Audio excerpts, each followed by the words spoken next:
Hello everyone and welcome back to the channel. I hope you all are here with me today. Anyway, you are in the right place. Today I am going to walk you through AML, Acute Myeloid Leukemia. We already learned about the basics of leukemia. Now we are going to learn about one by one. Acute Myeloid Leukemia.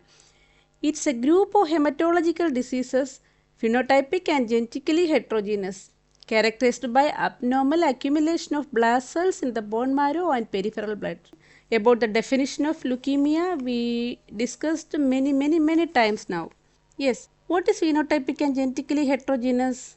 What it means? AML is indeed both phenotypically and genetically heterogeneous. It means it's not a single disease but rather a collection of related diseases. If we describe in detail, AML cells vary in their appearance, the proteins they express on their surface, and how the cells behave. This means even within the same patient, AML cells can show differences in how they look and function. Okay, understood? Now, we all are aware of bone marrow. What is bone marrow? How it functions? So, bone marrow is the soft matter inside bones where blood cells are forming. The incidence rate of acute myeloid leukemia is approximately 1.5 per 100,000 in infants younger than 1 year of age and 25 per 100,000 adults more than 65 years of age. Each cell in our body contains DNA. What is DNA? We need to go back to our high schools. DNA is deoxyribonucleic acid. What's the function of DNA? DNA contains instructions needed for an organism to develop, survive and reproduce. A cell's DNA holds the instructions that tells the cell what to do. In healthy cells, the DNA gives instructions to grow and multiply at a set rate. The instructions tell the cells to die at a set time. But when the DNA changes happen in the myeloid cells, the changes give different instructions. The myeloid cells start to make a lot of extra cells and they never stop. It's same like how our analyzers are working or a robot is working. What we are programming according to our demand, they are expressing it. So same like in our body, there is some programs. There is a set time and set rate for expressing these programs. If there is any change or damage in this DNA, it will become upside down. The AML genome contains an average of about 13 mutations within protein coding genes, among us the smallest number of any adult cancer. Many AML driver mutations have been identified, with the most common being within FLT3, NBM1 and DNMT3A. Anyone have idea about driver mutations? Driver mutation is a term used to describe changes in the DNA sequence of genes that cause cells to become cancer cells and grow and spread in the body. It's better to check the driver mutation because it helps clinician for treatment plan to stop cancer cell from growing. Now we can go to AML classification. We already discussed in previous classes the classifications. FAB and WHO system are the two classifications. According to FAB classification, AML is divided into 8 subtypes from M0 to M7 based on the type of cell from where the leukemia originates and how mature those cells are. This system relies on microscopic examination of leukemia cells after staining. So, according to FAB classification, AML is classified into 8 subtypes from M0 to M7 based on the type of cell from where the leukemia originates and how mature those cells are. Now, let us go to WHO system. What WHO system says? According to WHO system, the classification of hematopoietic and lymphoid neoplasm should utilize not only morphologic findings but also all available information including genetic, immunophenotypic, biologic and clinical features to define specific disease entities. If we say about WHO, it's in conjunction with the Society of Hematopathology and European Association. Also, the classification is derived lots of scientific studies, publications, clinicians, scientists around the world. According to CAP, College of American Pathologists, diagnosis and classification of AML have significantly changed in 2022 with the newly proposed WHO 5th edition. Okay, we can go in detail about FAB classification of AML. According to FAB classification, AML is divided into 8 subtypes from M0 to M7. M0, what is M0? In M0, acute myeloid leukemia minimally differentiated. In M1, acute myeloid leukemia without maturation. See the cells. M2, acute myeloid leukemia with maturation. There is mature cells also finding in M2 lineage. M3, acute promyelocytic leukemia. It is promyelocytic leukemia. And M4, acute myelomonocytic leukemia. M5, acute monocytic leukemia. M5 also divided into M5A and B. M5A includes acute monoblastic leukemia and B, acute monocytic leukemia. M6, acute erythroleukemia, and M7, acute megakaryoblast leukemia. Let us have a look in WHO classification. According to WHO classification, not only morphologic findings but also all available information including genetic and immunophenotypic, biologic and clinical features to define specific disease entities. AML with recurrent genetic abnormalities, transformation of 8 to 21, INV16. INV16 is a specific chromosomal abnormality. Acute promyelocytic leukemia, transformation 15 to 17, AML with myelodysplasia related changes. Microscopic features of dysplasia in at least 50% of cells in at least 2 lineages. Therapy related myeloid neoplasms, TP53 or KMT2A gene. AML not otherwise specified, defined by the absence of any of the subset of recurrent cytogenetic or molecular genetic abnormalities that are distinctly classified by the WHO. Myeloid sarcoma. We all are aware sarcomas are solid tumors, resembles a solid tumor but it is composed of clustered myeloid blast cells. Myeloid sarcoma. We all are aware of sarcoma, it is a solid tumor.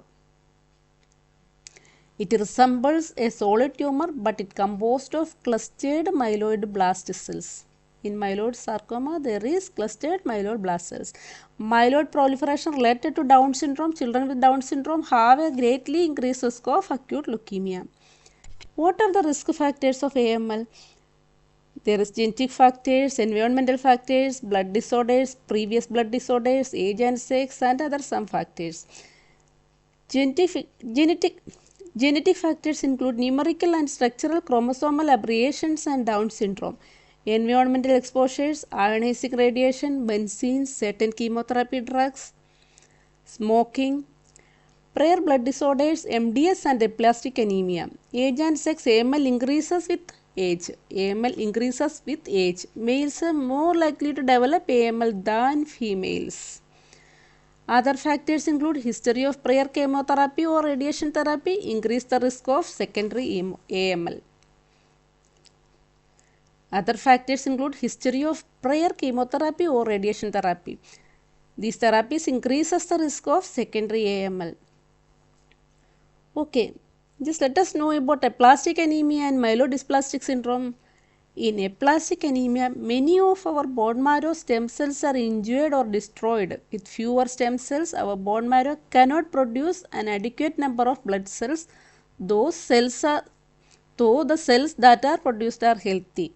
In aplastic anemia, what is happening? Bone marrow is producing healthy cells, but these cells are not enough to meet the functions of our body. That's it cannot produce an adequate number of blood cells, though the cells that are produced are healthy. In MDS, some of our bone marrow stem cells are damaged and produce unhealthy blood cells that do not work properly, leaving you without enough working mature blood cells. Understood? As we all are aware, for the hematologic workup, the basic test is full blood count with differential. Same like for AML diagnosis, FBC with the differential we have to check at first. Then we have to go for bone marrow aspirate and rough-in biopsy. Bone marrow biopsy is often done at the same time. This second procedure removes a small piece of bone tissue and then enclosed marrow. Then immunophenotyping of bone marrow, cytogenetic analysis by karyotype, mutation analysis. In some countries, cytochemical analysis also doing. Some other investigations like biochemical, liver function, renal function, uric acid, LDH important, coagulation, Then some imaging techniques. As we discussed in blood film examination, RBCs will be normocytic normochromic, then WBC multiple myeloblasts will be there 20%. Important. Myeloblasts may contain several fine rod-like structures called Auer rods. These are seen only in acute leukemias of myeloid differentiation. Platelet will show thrombocytopenia moderate to severe. Now there is some specialized test for acute myeloid leukemia. It includes immunological markers, flow cytometry CD13, CD33, CD117, CD11, C14, 64 will be positive.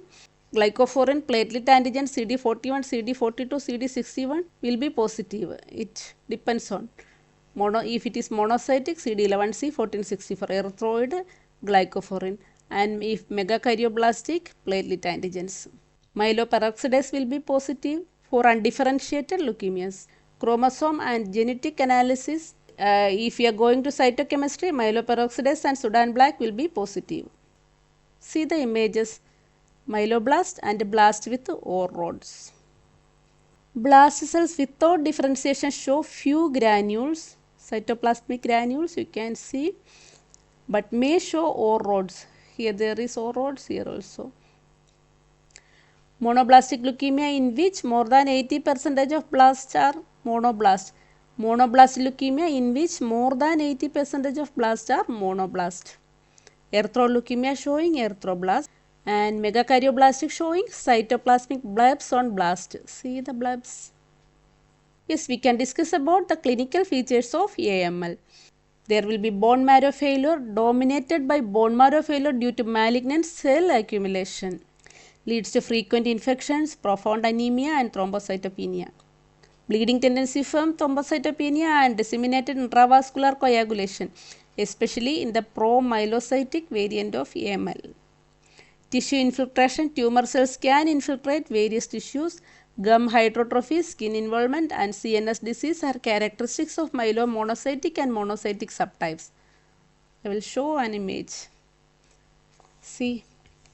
Monocytic acute myeloid leukemia. The gums are swollen and hemorrhagic because of infiltration by leukemia cells. See. Let us wind up today. I hope that we covered about AML in detail. Also, I already published one video includes important questions about the topic. Try to go through it. There is a surprise question for you also. Attack it. Then thank you.